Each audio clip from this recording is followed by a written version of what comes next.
In modern conflicts like the Russo-Ukrainian War, combat relies not only on mechanized forces and heavy artillery, but also involves smaller but crucial elements, such as sniper units. Across various combat sectors, field reports indicate that snipers from both sides play a crucial role in hindering the movement of fast-moving units, including motorized forces like motorcycle patrols.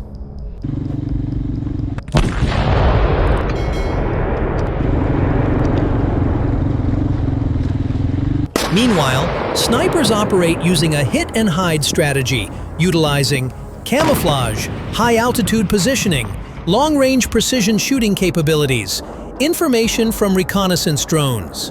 When motorcycle units move in open areas, they can be relatively easy targets for trained snipers.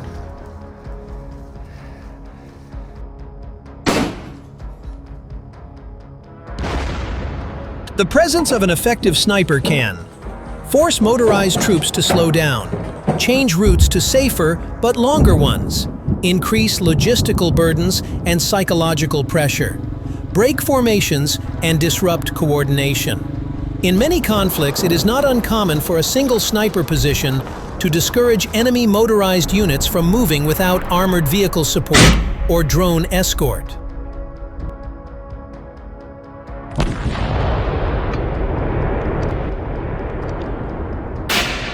Therefore, motorcycle units on the modern battlefield typically employ drone surveillance, rapid evacuation, and planned routes of movement to mitigate the risk of sniper fire. While of snipers taking out hundreds of motorcycle troops frequently appear on social media and in war narratives, such information needs to be rigorously verified.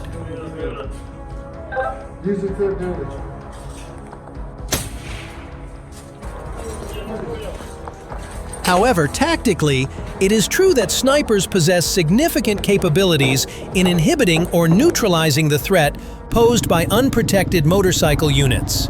The role of snipers and motorcycle troops will remain a crucial part of the tactical dynamics on the Ukrainian battlefield and in other modern conflicts.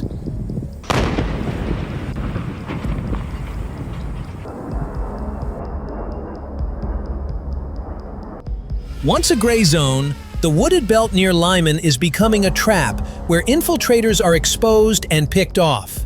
Here, Ukrainian soldiers are conducting clearing operations against Russian positions concealed among the trees. What appears to be a mere woodland sweep is actually part of a planned effort to protect the approaches to Lyman before Russian forces can regroup and push forward again.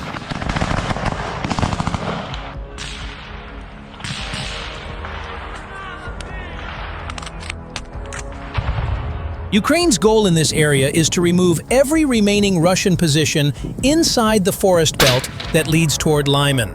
This terrain has long enabled Russian groups to move slowly and carefully toward the town, using natural cover to infiltrate without being detected. Most Russian infiltration groups deploy in this wooded terrain.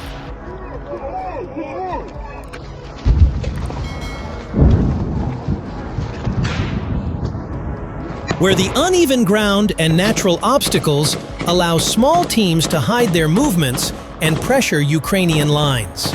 Clearing the forest belts forces Russian units to remain closer to Yampil, where the terrain is far more open and exposed.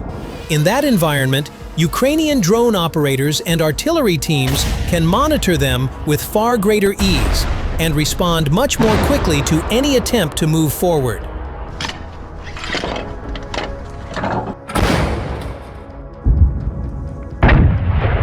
Ukraine plans to carry out this task through small, well-coordinated assault groups made up of special operations soldiers, reconnaissance teams, and American volunteers who have been fighting alongside Ukrainian units for months.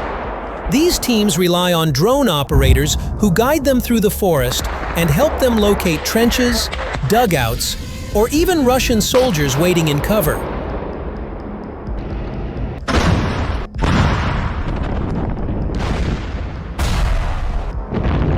Russia still benefits from a larger number of available troops, and the forest environment amplifies this advantage.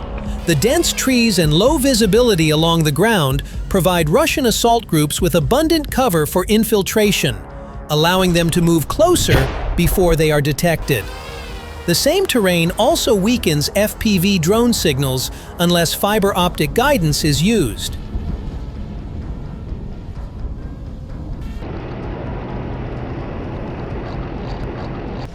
And it limits conventional Ukrainian drones to flying above the treetops with reduced visibility in turn. Ukraine, however, is gaining new advantages as winter approaches, as the falling foliage strips the forest of cover, leaving Russian troops far more exposed. Reconnaissance drones now spot movements earlier, providing commanders with clearer information and smoother coordination with assault teams.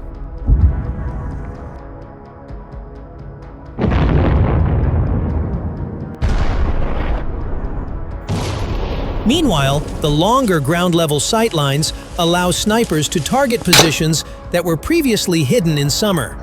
At the same time, Ukraine's highly motivated and better-trained units, including special forces and experienced foreign volunteers, often face poorly prepared Russian conscripts rather than capable defenders, which helps offset Russia's numerical advantage.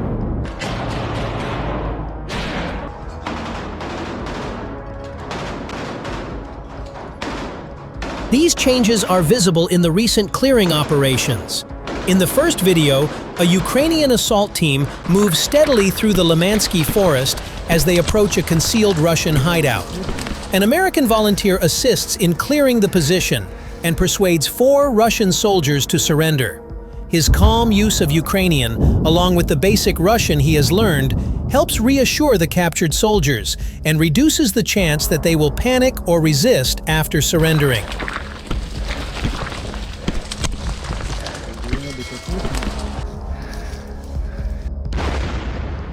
In the footage, the loss of foliage is already evident, revealing a terrain that is far easier for Ukrainian forces to read and move through than it was in summer.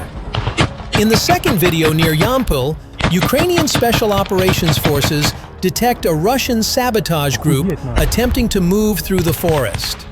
They intercept the team before it can advance any further and eliminate 3 fighters during the engagement.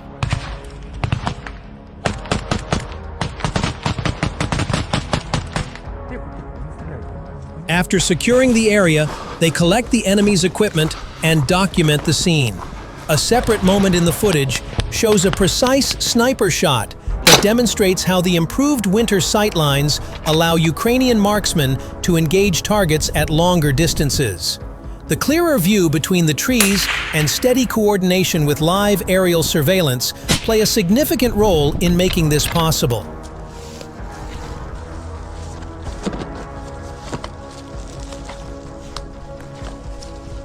Overall, the clearing operations around Lyman indicate that Ukraine is slowly stabilizing this forest sector.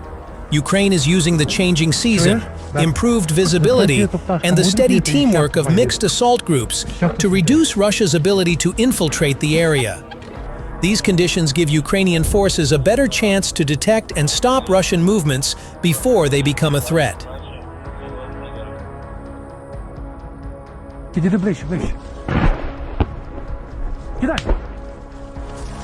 The actions may seem small, but they are vital for protecting Lyman, and the fact that Russia has not advanced toward the town in over a month shows that Ukraine's efforts are holding the sector steady. A wave of sabotage has recently erupted across Russian-controlled territory and deep inside Russia, revealing a level of underground resistance that Moscow has struggled to contain.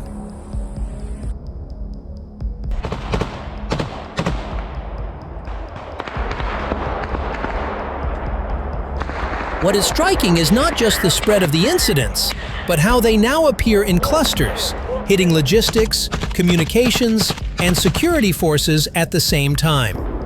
The outburst along the front began with a series of sabotage attempts that show how close Ukrainian partisans now operate to Russian units.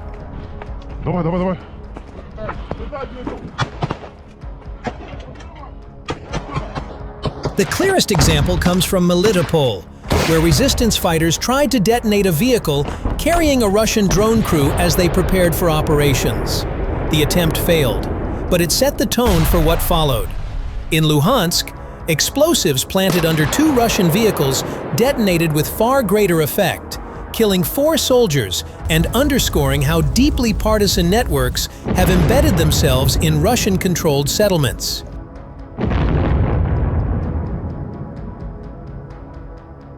At the same time, Ukrainian infiltrators in Crimea recorded fighter jets taking off from Saki Air Base, giving Ukrainian intelligence real-time visibility into Russian flight patterns. These incidents differ in style, but share the same message: that partisans are active at all hours, able to move close to Russian forces, and increasingly confident in targeting frontline logistics and surveillance assets.